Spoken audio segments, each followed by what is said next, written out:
Olá, sejam bem-vindos ao Contas e Contos, o podcast onde contar histórias e empreender viram bons negócios. Eu sou Eduardo Bora, contador, host desse podcast, e tenho aqui ao meu lado o Wagner, que é advogado, empresário, professor universitário. Fala pessoal, sejam bem-vindos. Wagner, hoje temos um convidado, um boleiro especial, né? Pô, hoje é resenha, Hoje é resenha, né? Será que ele já marcou um gol contra o teu time, cara? Contra o Vasco? Poxa, cara, não vem com essa, velho. Pessoal, temos a honra de receber aqui meu amigo Kleber Schwenk. Foi um grande jogador de futebol. Agora não saiu do mundo, né, Schwenk? Ainda agora está como treinador de futebol. E seja bem-vindo, o microfone é teu. Obrigado, prazer enorme estar com vocês aqui, bater esse bate-papo aí. Assim, cara, gol no Vasco, gol no Avaí, eu tenho muita sorte, né? Graças a Deus. Na minha época de jogador, deu para fazer uns golzinhos lá. Legal, legal. Schwenk, nosso programa a gente vai tratar bastante da tua carreira, também do teu futuro.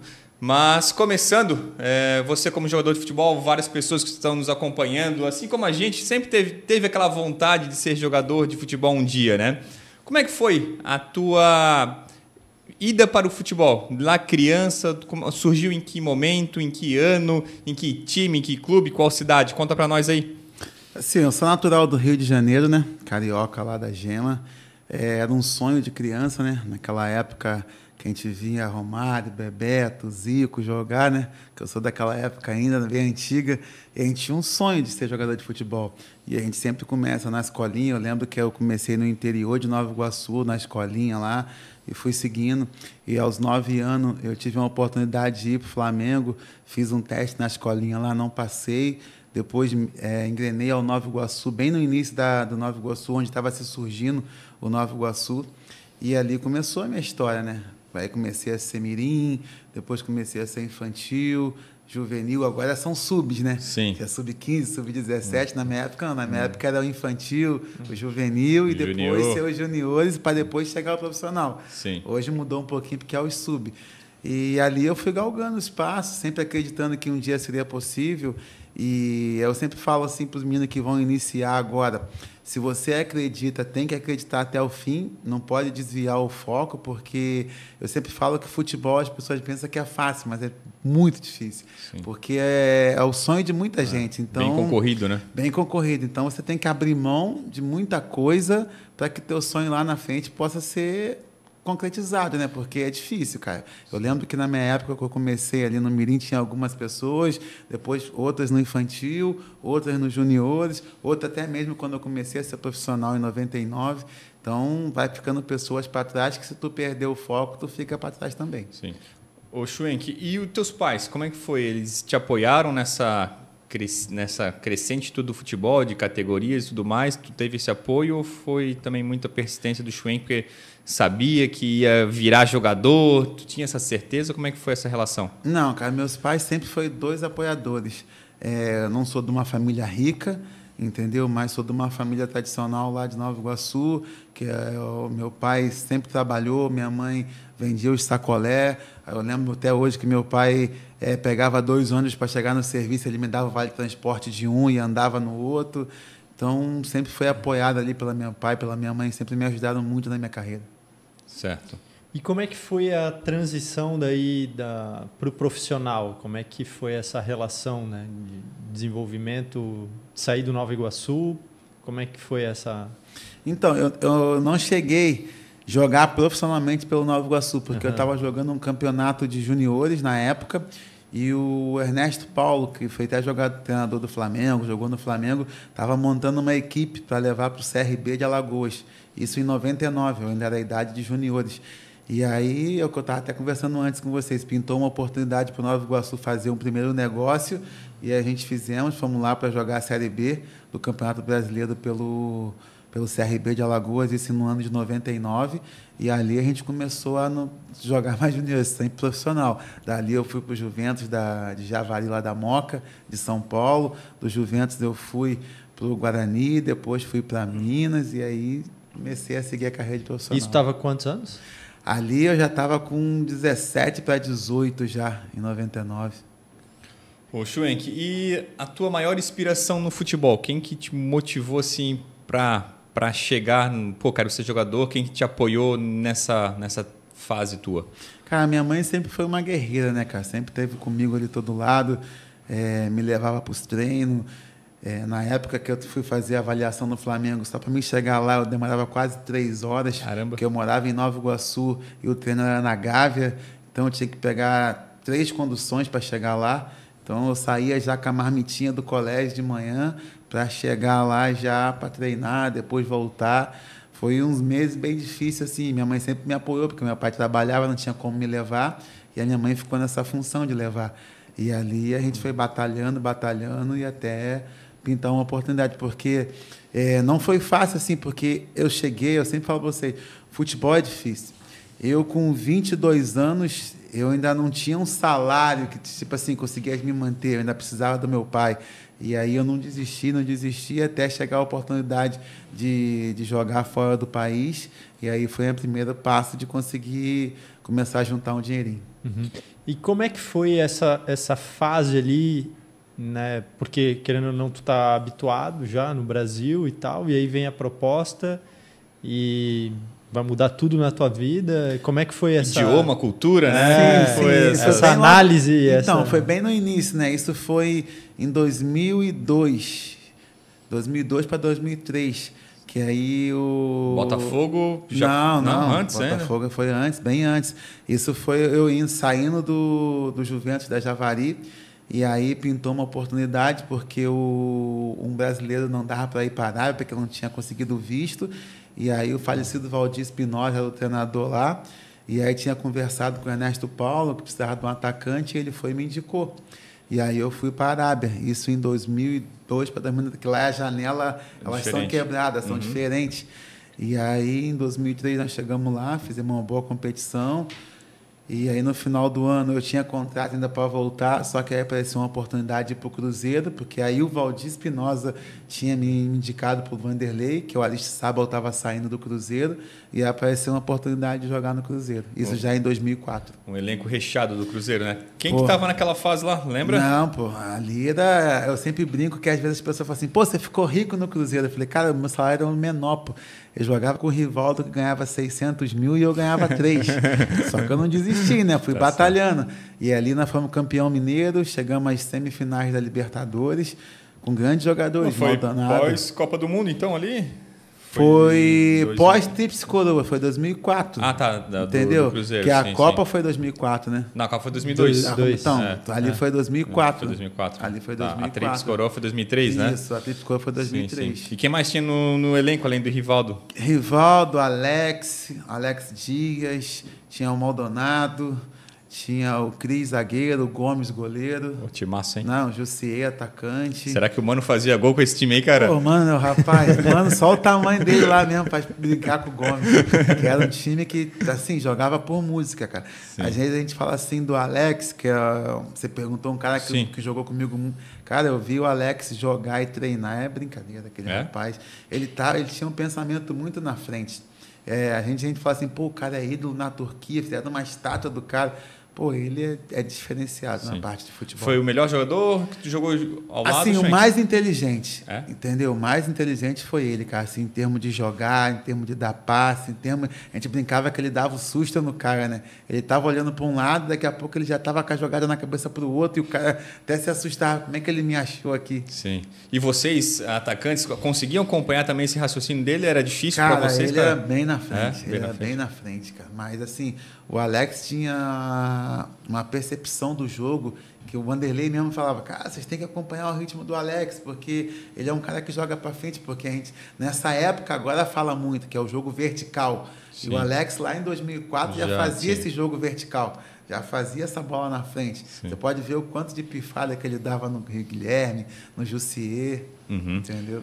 E depois do Cruzeiro, o que foi? Depois do Cruzeiro, eu saí para o Botafogo. Fui para o Botafogo. Uma história brilhante também, né, Schwenk? O que aconteceu? Eu cheguei no Cruzeiro em dezembro, né, naquela transição da Tríplice Coroa, e aí fiquei ali até junho, que nós fomos campeão mineiro. Antigamente os estaduais acabavam ali final de maio, meio de maio, e aí nós fomos campeão mineiro, terminamos a Libertadores, e aí o Botafogo foi para contratar o Jussier. Só que o Jussier tinha uma proposta do Bordeaux da França, e na época o falecido Maluf, que era o diretor de futebol do Cruzeiro, falou, pô, nós temos o Schwenk, que está sendo pouco utilizado aqui pelo PC Guzmão, que o Vanderlei já tinha saído, e a gente pode liberar ele. Aí o Bebeto, falecido Bebeto de Feito, pode estar falando de falecido, né? Tá ficando velho tudo, né? Aí o falecido Bebeto de Feito foi lá, conversamos, reunimos, e aí eu acabei indo para o Botafogo. E isso em 2004 ainda. Era junho de 2004. Aí fizemos aquele campeonato lá que quase caímos lá na época do Valdo, lá, que a gente conseguiu não deixar o Botafogo cair.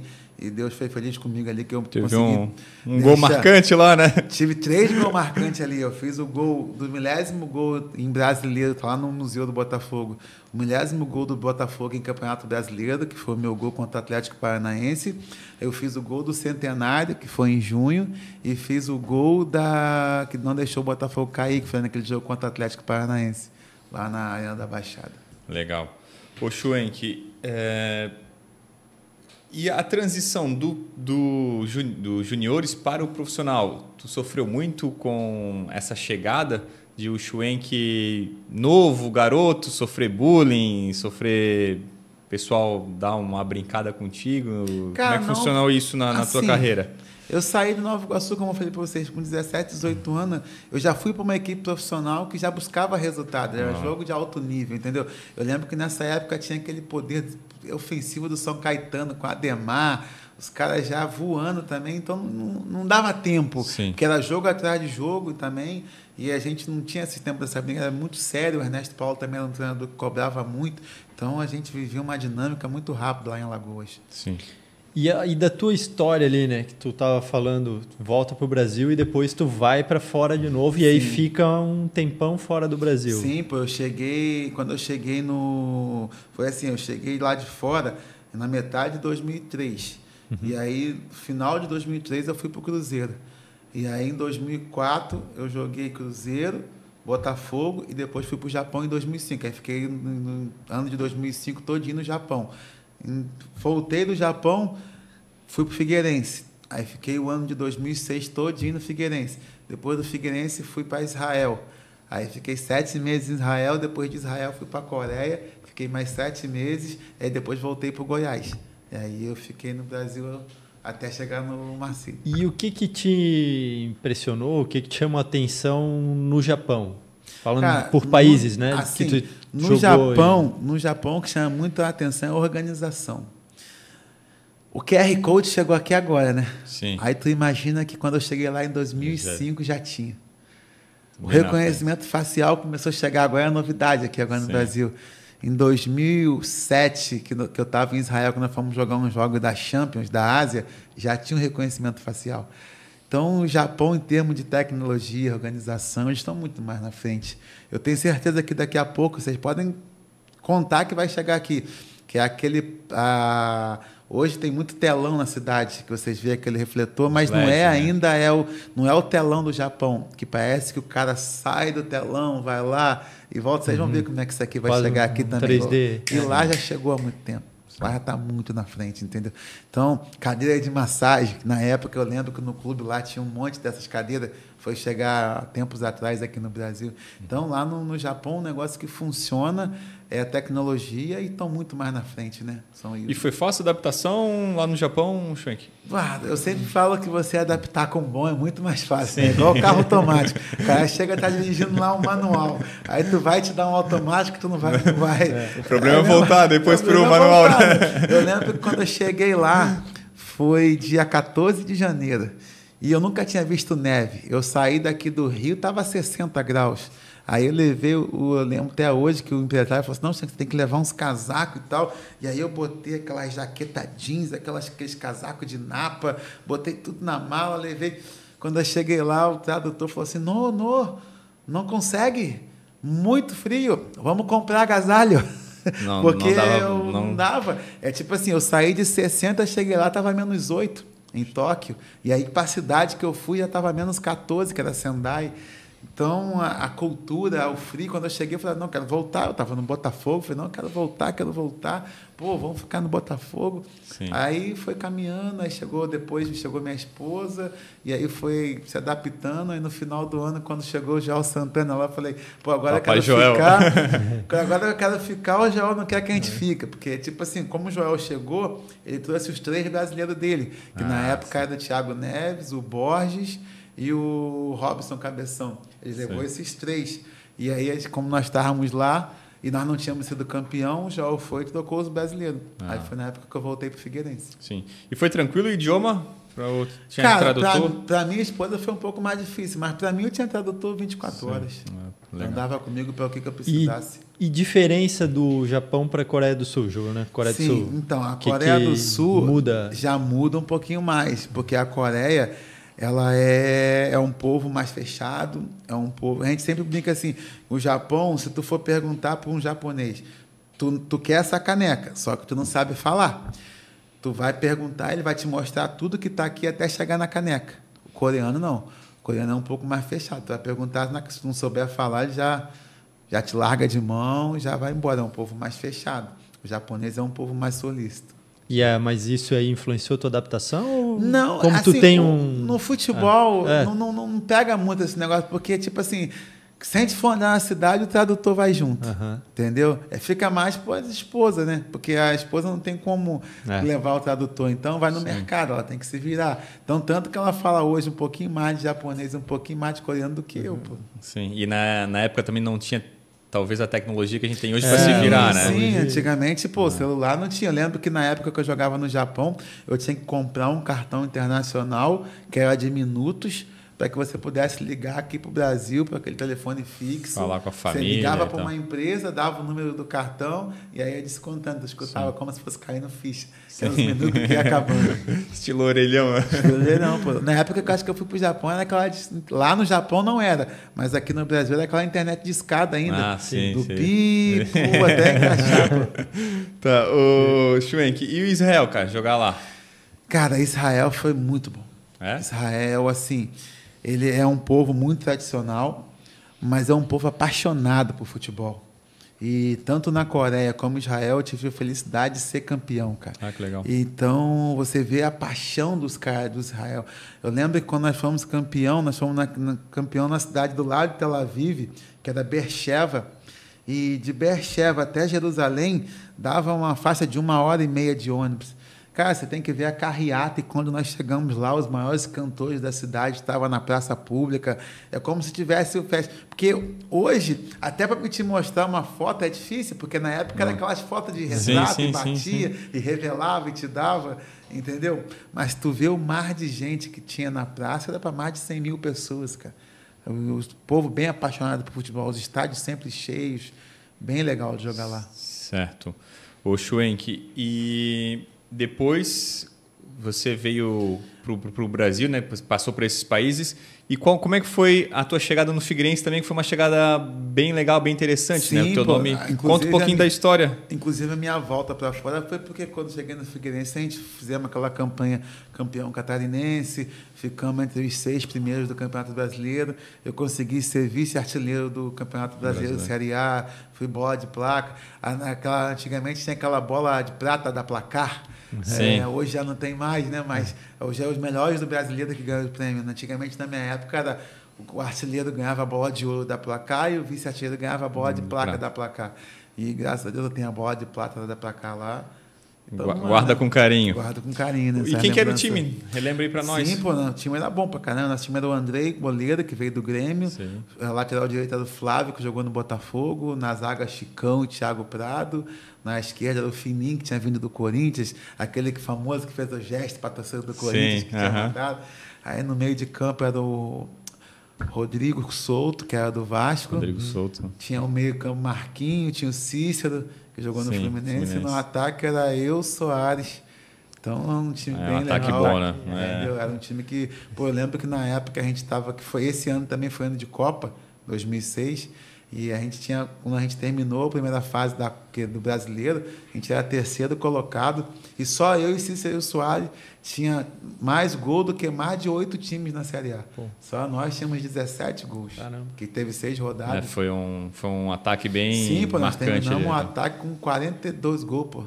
Só eu fiz 15. Que ano que era mesmo, Schwenk, isso aí? 2006. 2006? E gostou de morar na capital do estado? Sim, pô. Tem até um apartamento lá é muito bom. A gente tem amigos lá que construímos, né? Lá na Amizade. É uma cidade boa de se morar. A família gosta muito de lá. Cara, assim, a gente não fala que a gente é manezinho, né? Que o pessoal chama de manezinho lá. Mas a gente gosta muito de Floripa. Sim. O Schwenk, o auge da sua carreira, em que clube foi, em que momento? Assim, eu tive 3 momentos muito bons na carreira. Que foi meu momento no Botafogo, quando eu acabei o campeonato também com 14 gols e fui para o Japão. Depois eu tive um momento muito bom lá fora de ser campeão. Depois eu tive um momento bom no Figueirense, que eu ganhei a bola de placa. E tem um momento bom que foi no Vitória, que nós chegamos à final da Copa do Brasil em 2010, que eu estava até falando que nós perdemos para o Santos. Então, foi uns momentos marcantes assim, que teve na minha carreira. Sim. E como é que foi a chegada e a convivência no Vitória? Assim, cara, quando eu cheguei no Vitória, eu acabei de sair do Figueirense, que eu tinha voltado em 2009 para a Série B, não conseguimos acesso, e voltamos para o Vitória. Lembro que eu cheguei no Vitória, estava com 3 rodadas já do Campeonato Baiano, e eu estreiei no Bavi. E a expectativa era muito grande, porque eu estava vindo do Figueirense, pô, aquela história toda que teve. E aí, na estreia... Uma estreia tranquila, né? Pô, graças a Deus. Caldeirão. Era... Foi no estádio do... Não, foi no Pituaçu, que o estádio estava sendo construído para a Copa. E aí a gente jogou em Pituaçu em 2010. E aí a gente chegou lá, pô, lotado o estádio, tive a felicidade de fazer um gol. E aí a gente conseguiu uma vitória de 2-0. Foi um gol meu e um gol do Ramon Menezes, que também jogou lá no Vitória, então nessa época também foi muito boa. Só jogou com fera o homem, Não, né? Sim, desse ano, cara, nós fomos campeão baiano, campeão da Copa do Nordeste, vice-campeão da Copa do Brasil e ficamos em 16º lá do Brasileiro. O Schwenk, a final da Copa do Brasil foi contra o Santos do Neymar, né? Sim. Como é que foi jogar, ir para uma final com aquele Santos que todo mundo tinha já sabendo quem era o Neymar e tudo mais, todo o time do Santos? Vocês estavam confiantes para a partida? Como é que foi a expectativa para o jogo? Então, nosso primeiro jogo foi lá na Vila, né? E eu lembro que a gente saiu de Salvador numa terça-feira, ficamos em Mogi das Cruzes concentrados para esse jogo, ficamos treinando lá no hotel lá em Mogi das Cruzes. E aí fomos para o jogo lá na Vila, lotado. Eu lembro que para chegar na Vila Belmiro a gente não dormimos em Santos. Nós dormimos em São Paulo até pelo negócio de queima de fogos. Naquela época tem muito, né? De soltar fogos no hotel. Para não atrapalhar o sono. Então, nós dormimos em São Paulo e a nossa chegada ela atrasou um pouquinho, porque estava previsto de São Paulo a Santos em 2 horas, nós gastamos quase 3. Caramba. Tanto de trânsito que tinha na Serra, o pessoal indo para ver o jogo da final. E aí nós chegamos lá, um pouquinho atrasado, aquecemos meio rápido. Eu lembro que o Ricardo, que era o treinador, deu uma preleção rapidinha e nós fomos para o jogo e lá nós perdemos de 2-0, que era para ser até 3. Mas você lembra do pênalti que o Neymar foi cavar e o Gui pegou? E aí nós perdemos de 2-0. E aí voltamos para Salvador, que era um jogo para ser na quarta-feira, e caiu um pé d'água em Salvador, que alagou tudo, e o jogo foi transferido para quinta, que foi o jogo ao vivo da Globo. Sim. E lotado, porra, eu lembro que o Barradão cabia 35 mil pessoas, tinha mais de 50. Caramba. Era negro por cima de tudo. Arrepiava. Arrepiava, cara. E eu fiz um gol, cara, eu lembro até hoje, fiz um gol com 13 minutos. E o Simon anulou por impedimento. Hoje, de repente, com o VAR, com a tecnologia, foi aquela de passo a passo, na época não tinha, né? Sim. E foi anulado. E a gente tomou um gol do Edu da Sena no finalzinho do primeiro tempo. E aí nós voltamos para o segundo tempo, em cima, fizemos o segundo, mas naquela época tinha o saldo de gol.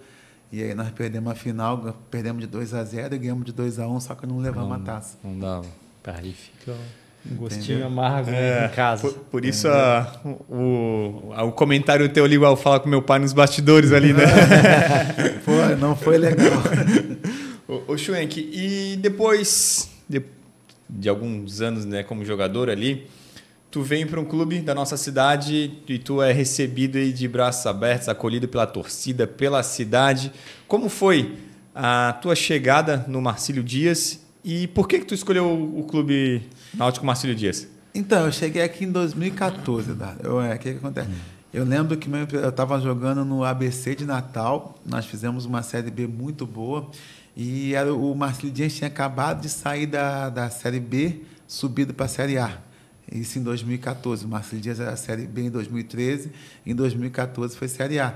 E eu lembro que o presidente estava montando uma equipe que queria alguns nomes que já tinham sido consagrados aqui em Santa Catarina. E como eu já tinha passado no Figueirense e no Criciúma, e tinha tido bons resultados aqui, meu nome foi lembrado aqui. Eu lembro que eu fui mais um falecido. Eu vim fazer uma reunião do falecido Pera, pô, lá no Boqueirão, no restaurante? Boqueirão do Pera, lá legal, no restaurante. Legal.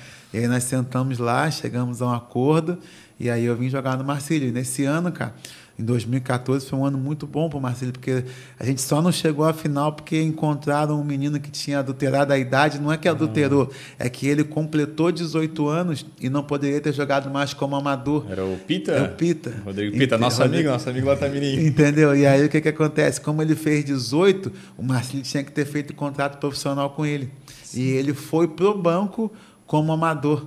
Então nós perdemos 6 pontos. E isso tirou a gente da semifinal. E o nosso time estava bem encaixado. Timaço, entendeu? Né? E aí ali a gente deu uma derrapada de não chegar às finais do campeonato.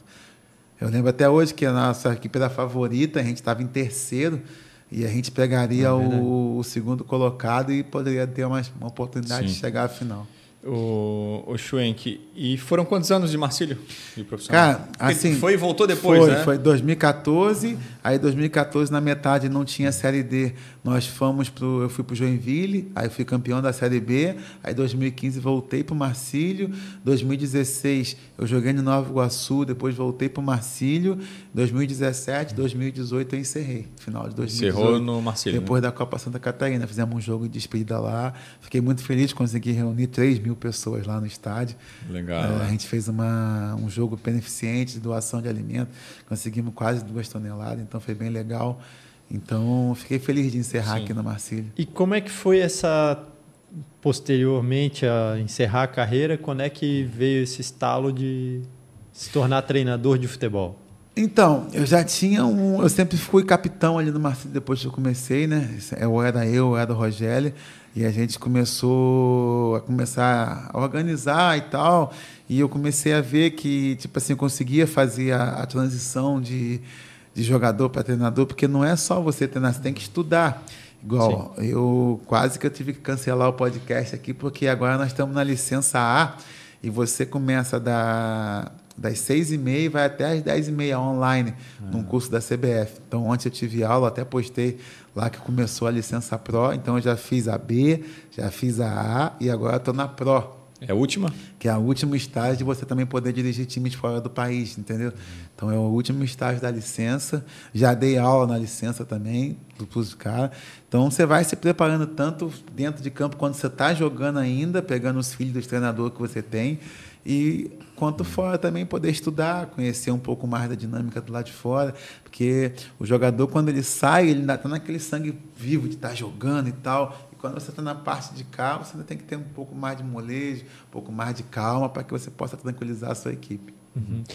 E o que o fato de tu ter morado fora, jogado fora, isso te ajuda, de certa forma, nessa...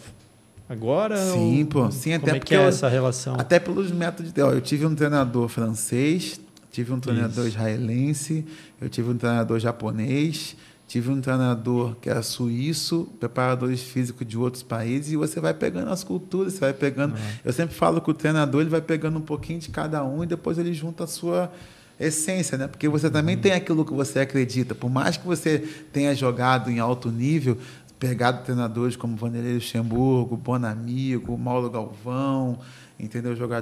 Treinadores consagrados aí no mercado, você tem também seu feeling. Você tem aquela, eu acho que por esse jeito aqui vai, e você vai encaixando outros trabalhos que você pegou durante a sua carreira e vai colocando em prática.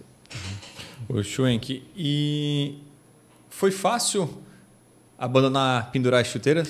Cara, no início, assim, você fica meio receoso, porque você ainda quer jogar, você quer esticar, só que eu jogava, o meu joelho inchava muito, porque quando você joga um esporte ou você faz um esporte de alto risco, alto rendimento, você consome demais o seu corpo.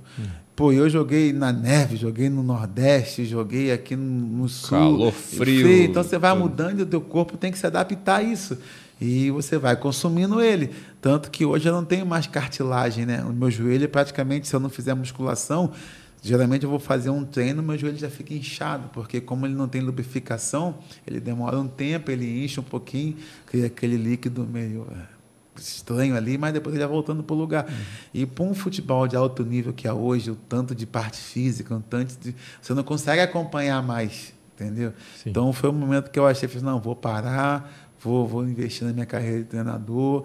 O Marcílio abriu as portas para mim começar na base, depois pintou alguns convites profissionais e a gente conseguiu levar.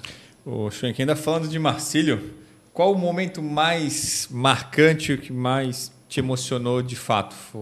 Qual foi? Cara, foi uma virada que a gente teve contra o Avaí, que se eu for no shopping, ele falou, Schwenk, eu lembro daquele gol teu lá contra o Avaí, porque aquele jogo foi um jogo marcante para o torcedor.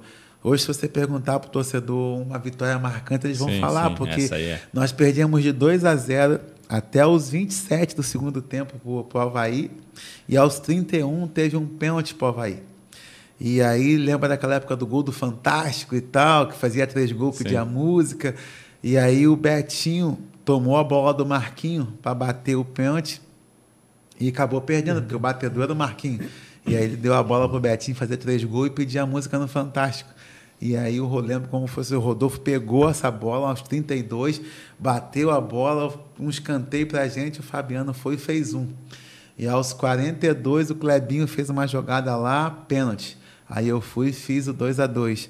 E aos 48, onde a torcida já estava indo embora, o Léo Franco cruzou uma bola, eu consegui cabecear de fora assim por cima do goleiro e fazer o 3-2, aí o Gigantão foi abaixo. Foi um golaço, e onde eu passo, as pessoas falam, pô, lembro daquele gol seu. Sim. Foi uma virada emocionante. Foi uma cabeçada distante da trave, né, cara? Distante, porque o Léo Franco cruzou ali mais ou menos antes, um pouquinho na marca do pênalti, eu tive que pegar lá em cima, cabeceou por cima do goleiro e foi um golaço ali. Por isso que hoje então tens essa facilidade no futebol de matar a bola em alguns amigos nossos. Né? Pegar uns amigos nossos aí e deixar eles no chão atrás do pingo. É isso aí. Ô Schwenk, e indo agora para o lado treinador, né? Como tu via essa transição de, poxa, eu vou assumir agora, tô no outro lado. Foi tranquilo para ti? O pessoal, né? Como foi o Marcílio, foi teu primeiro clube, eles como tu tinha uma história, eles te respeitaram? Como é que foi? Conseguiste fazer um bom trabalho? Como é que foi essa... então, quando eu assumi a base, o Marcílio não tinha base. Então, a gente começou a criar a base ali. Começou a criar uma estrutura.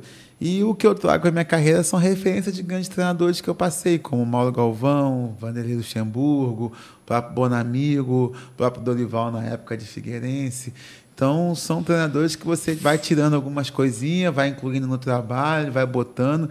Pô, eu tenho um lema que, assim, para mim, um dos treinadores que marcaram, tanto no Brasil como na minha carreira, foi o Vanderlei Luxemburgo. Pô, porque é um cara que, pô, altamente conhecedor a gente falava conhecedor do riscado, que o cara dominava tudo ali na parte do campo, não é à toa que é multicampeão, entendeu? Não é à toa que foi o único treinador que conseguiu dirigir o Real Madrid brasileiro.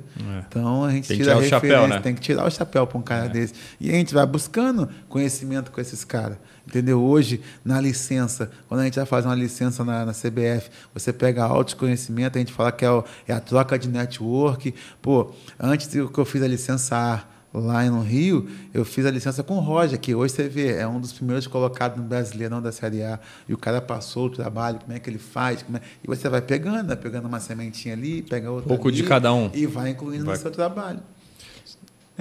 Tu comentou ali a questão da liderança, né? Que tu já tinha, por último, no Marcílio aqui, né, dentro de campo, e como é que, só que fora é outro tipo de liderança, né? E de respeito e de idade, principalmente na base, né?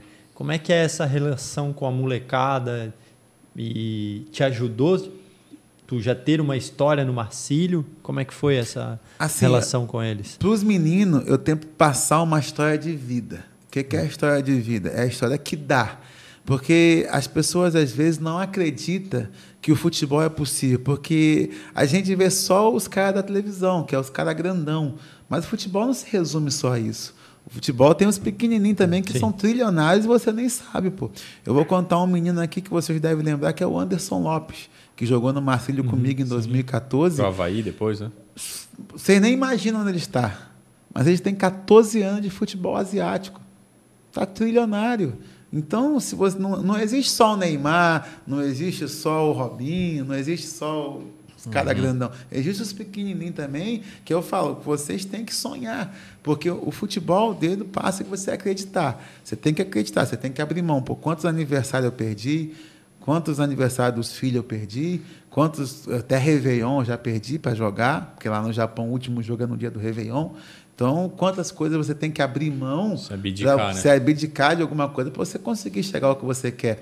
Eu sempre falo para eles o seguinte, nunca vai ser fácil, mas lá no final tem a recompensa. Ou você pega a facilidade agora, ou você deixa para depois. Eu sempre falo isso. Hoje as pessoas dizem, pô, o Schenck está andando de carro ali, um carrão e tal. Pô, mas o que o Schenck sofreu lá atrás para estar andando de carrão? O que teve que largar? O que teve que... Ralou muito, né? Entendeu? Quantos aniversários, quanto tempo eu fiquei longe da minha família, entendeu? Quantas vezes eu não pude levar meu filho no colégio, entendeu? Porque tinha época que eu andava mais de avião do que de carro. Porque eu jogava, vamos supor, na época do Cruzeiro eu jogava no domingo. Aí no próprio domingo a gente viajava para São Paulo e ia para o México jogar. Voltava na quinta-feira, pegava o voo de São Paulo e ia para Curitiba. Jogava em Curitiba, voltava para Minas, depois em Minas.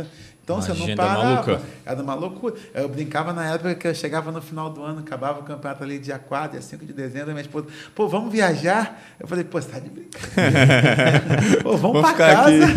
Vamos para casa, que eu não aguentava mais viajar, mas eles não, eles ficavam em casa. E eu rodando, cara. Eu lembro uma época que a gente brincava de juntar milhas, eu cheguei a juntar 320 mil milhas ativas, que eram os voos que a gente fazia, porque, tipo assim, tu saía daqui de Florianópolis, ia jogar lá em Manaus contra os caras que estão lá, ou em Belém contra o Paysandu. Olha quanto tempo de voo você fazia para poder chegar lá. Então, você ia juntando essas milhas, no final você tinha...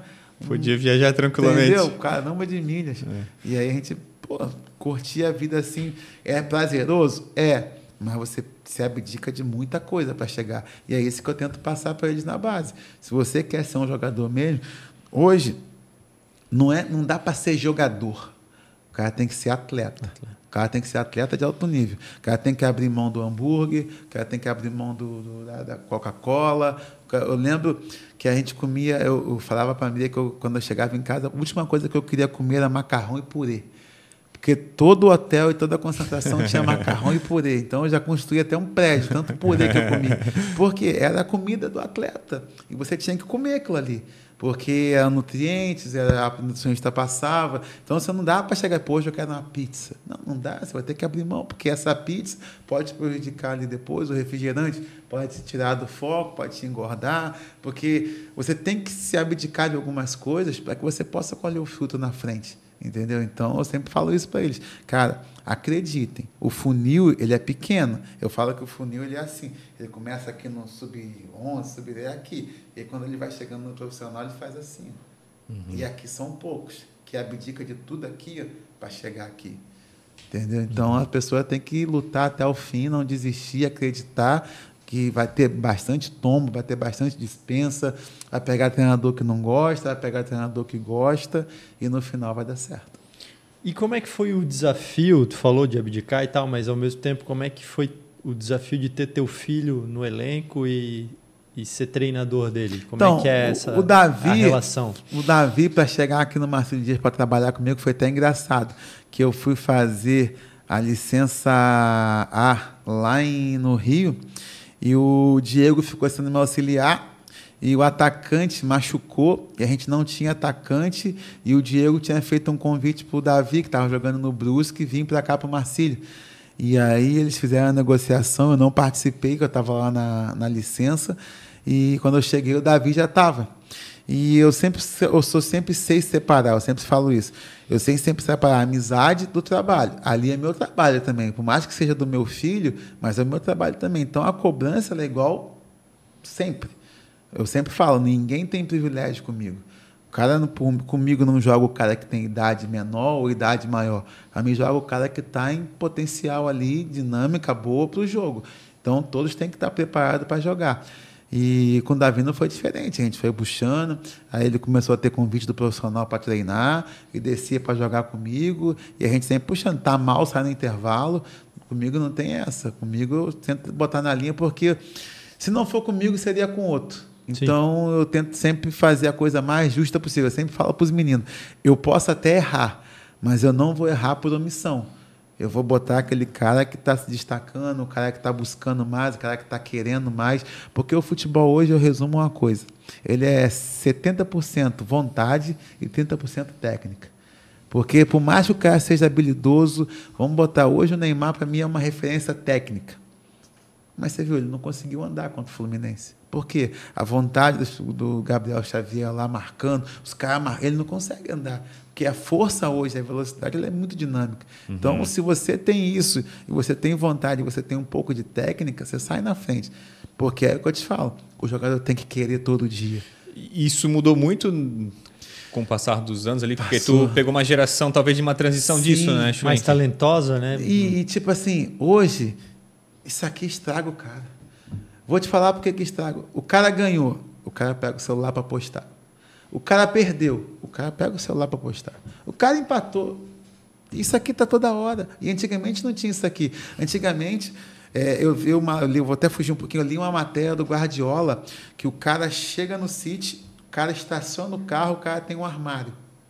Ou ele deixa o celular dentro do carro, ou ele deixa o celular no armário. Ele vai para o treino, enquanto ele está participando da atividade do clube, ele não tem ligação externa. Ele não tem ligação com ninguém. Pode acontecer qualquer problema, que ele está focado ali. Não vai acabar.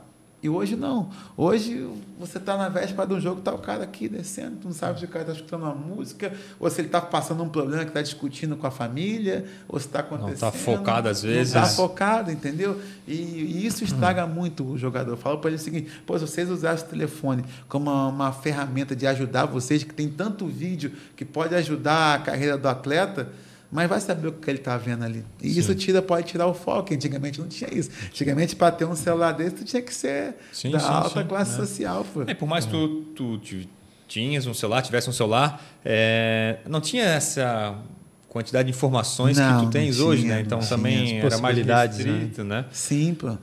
Ô, Schwenk, então qual o maior desafio tu vê trabalhar com essa garotada? Que tu enxerga? É fazer eles acreditar que pode dar certo. Porque não é uma vitória, não é um campeonato ou não é uma derrota que vai acabar. Eu sempre falo o seguinte, eu falo felicidade de passar por mais de 24 clubes. E eu sempre falo para eles o seguinte, se você não está dando certo nenhum, tem outra porta que vai se abrir e você vai dar certo. Eu sempre falo que o bom funcionário é aquele que sempre está conseguindo um emprego. Porque o mau funcionário ele não vai se empregar. Você vai acabar um vínculo aqui, vai demorar para tu pegar outro, e na minha carreira sempre saia de um, ia para outro, saia de um, ia para outro, porque você vai colhendo coisas boas, você vai plantando coisas boas e depois você vai colhendo, entendeu? Então, eu tive a oportunidade de jogar em grandes clubes, eu joguei 9 anos de Série A do Campeonato Brasileiro, joguei 2 Libertadores, joguei uma pré-Champions League lá para o Israel, joguei o Campeonato da Copa da Ásia, joguei a Sul-Americana, entendeu? Eu fui campeão carioca com o Nova Iguaçu, campeão catarinense com o Figueirense, campeão brasiliense com o CFZ do Zico, campeão coreano, campeão israelense, campeão da Série B com o Joinville, fui campeão mineiro com o Cruzeiro, e consegui outra satisfação, campeão da Copa do Nordeste com Vitória. Extremamente realizado, então, com a carreira. Graças a Deus, consegui. E assim, o que eu tento passar para o Davi hoje, como pai, é deixar sempre as portas abertas. Hoje eu chego no Goiás, eu sou bem recebido. Hoje eu chego no Vitória, eu sou bem recebido. Eu chego no Criciúma, no Figueirense, sou bem recebido. Porque eu consegui plantar coisas boas. Eu sempre falo isso para os meninos. Cara, uma coisa que não se apaga é título. Você pode não receber, você pode brigar com quem for, mas se você foi campeão, o seu nome está ali, ninguém apaga. Ninguém vai apagar aquilo ali. Você tem que deixar marcado onde você passou, até para contar para os filhos com ele. Sim. Então, se você foi campeão na base, igual nós fomos campeão da Copa Santa Catarina pelo Marcílio Dias. Se você for lá no museu, você vai ver a taça, você vai ver a foto do time que foi campeão, tá ali gravado, ele não vai se apagar. Ninguém tira, né? Ninguém tira, vai se passar anos, vai estar ali marcado o seu nome. É como tá lá, você vai chegar no museu do Botafogo, aí, pô, quem fez o 1000º gol do Botafogo? Quem fez o gol do centenário? Vai estar lá o nomezinho lá. Então claro. Isso é gratificante na sua carreira. Ô Schwenk, e como é que é a relação do Davi contigo em casa, assim, às vezes vocês conseguem separar isso até a porta Marcílio é uma relação ou tem em casa também uma troca, vocês conversam? Assim, o Davi pro trabalho dificilmente dava uma carona.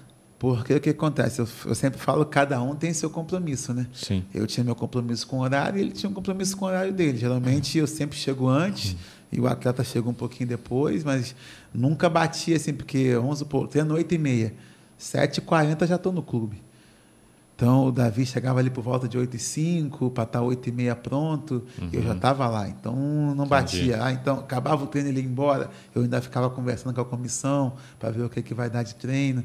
Então, essa parte, assim, eu não conseguia ainda muito, entendeu? E a parte de pai é dar o conselho, ó, pô, vai por aqui, vai por ali, ó, esse caminho aqui não dá, tá aprendendo um pouco demais, solta um pouco mais. Sim, aquele legal. toque que a gente pode dar, né? Sim, sim. Ô, Schwenk, conta um pouquinho como é que foi a trajetória e a conquista, né, do Marcílio chegar numa Copa São Paulo de Futebol Júnior. Cara, pegaram o Grêmio ali, né, por uma infelicidade, não conseguiram passar, mas fizeram uma trajetória bonita, né? Sim, eu estava até falando antes aqui com vocês, né, que se a gente conseguisse repetir o ano passado, seria uma maravilha para o Marcílio. A gente sabe que tem essa transição, sabe que tem a formação de elenco que é totalmente diferente de um ano para o outro, muitos jogadores estouram a idade, tem que ir para o profissional, então a gente está reformulando de novo. E, cara, ano passado a gente conseguiu chegar na semifinal do Campeonato Catarinense, onde o Marcílio não chegava desde 1900, não sei, vai lá, fumaça lá. E a gente conseguiu, numa equipe que deixamos vários investimentos milionários para trás, que era a equipe de Chapecoense, Joinville, Figueirense, o próprio Avaí ficou para trás. Então, conseguimos chegar na semifinal contra o Criciúma, que perdemos nos pênaltis lá dentro do Heriberto Rios, por um detalhe. Sim. Não conseguimos chegar à final. E depois classificamos para a Copa Sul, onde tinha Atlético Paranaense, Curitiba, Azures, Cianorte. E conseguimos chegar à final, ganhando do Curitiba até lá dentro também, do Couto Pereira. Conseguimos ganhar do Curitiba. E depois perdemos a final para o Atlético lá na Arena da Baixada, onde aqui no Gigantão foi 0-0. E lá perdemos de 3-1. Sim. E a Copa São Paulo ali, como é que foi a trajetória, a ansiedade dos meninos? Como é que conta um pouco da história? Na Copa São Paulo nós chegamos um pouco desfalcados, até pelo sucesso dos meninos. Alguns jogadores ficaram profissional, outros foram emprestados, e o David teve a infelicidade de se machucar. Então, só ali daquele time que jogou contra o Atlético Paranaense, nós já fomos sem 5 peças, que foi para São Paulo. E conseguimos fazer uma primeira fase boa. Não conseguimos chegar na primeira colocação por um detalhe de perder para o Goiás por um erro de uma arbitragem, entendeu? E aí passamos lá e depois fomos pegar o Grêmio, onde foi um jogo bem aberto. O treinador até no final, na entrevista, ele falou que qualquer um poderia ter saído com a vitória, tanto o Marcílio Dias com a menos como o Grêmio ganhando de 1-0. E ali foi o ápice da gente, né? Conseguir levar o Marcílio Dias à primeira Copa São Paulo, chegar e marcando, né? Porque a gente não foi lá e participou, nós chegamos e conseguimos conquistar uma fase, uma classificação. Até nesse jogo do Grêmio, acho que também estava com bastante desfalques ali, por cartão, acho, né? Nós estávamos com, da equipe que vinha jogando, a gente só tinha apenas 3 titulares, que era o goleiro João, o Bahia, o zagueiro e o atacante Pombo. O restante eram jogadores que acompanham o elenco como reserva. Ô Schwenk, como tu vê o futuro da base do Marcílio aí? Cara, nós estamos crescendo, né? Hoje a gente já... Lembro que não tinha...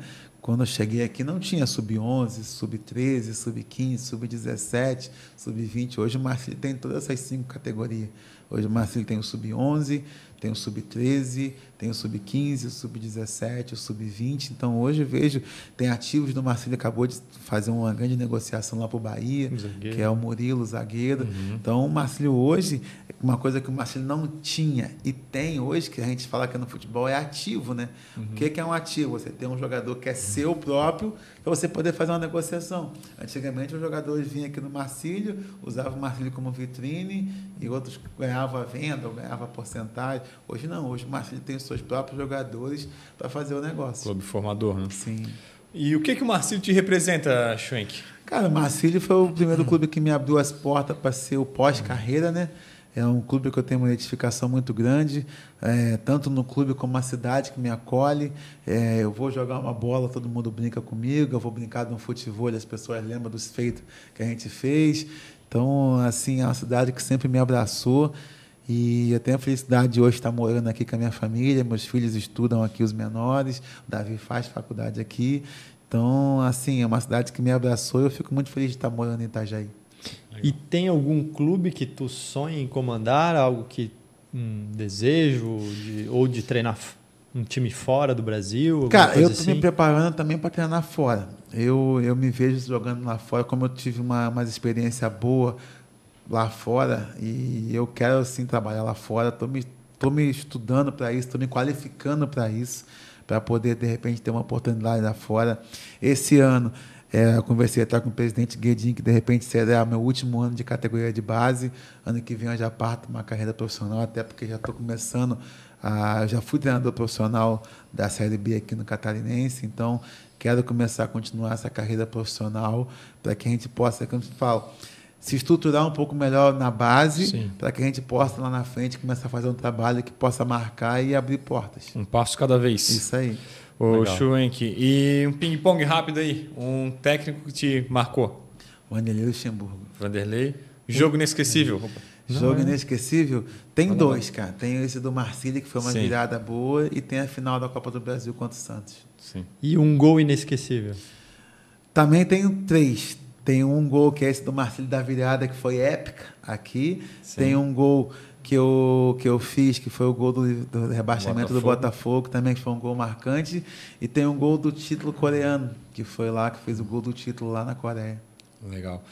E um conselho que você gostaria de ter recebido no início da sua carreira que tu não recebeu, tu acha? Cara, assim, eu falo que o conselho do início da carreira foi, vamos botar assim, que eu não tive muito, que eu tento falar para os meninos hoje, acreditar um pouco mais. Claro que eu acreditei bastante, mas eu acho que se eu tivesse a cabeça que eu tenho hoje, eu teria, acho que, conquistado até mais coisas do que eu tenho hoje. Sim. E é o que eu tento passar para os jovens de hoje. Acreditar naquilo que ele quer, acreditar. Eu sempre não fui um cara baladeiro, eu casei com 24 anos, em 2004, antes de ir para o Japão com a minha esposa, e estou com ela até hoje. E tenho certeza que a gente vai ficar aí por muitos anos, aí até partir para a vida melhor, né, lá com Deus. Uhum. Então, é o que eu sempre falo para eles, que a noite, ela consome muito, cara. Eu vejo amigos aí que não conseguiu chegar até por causa da noite, perder tudo por causa da noite.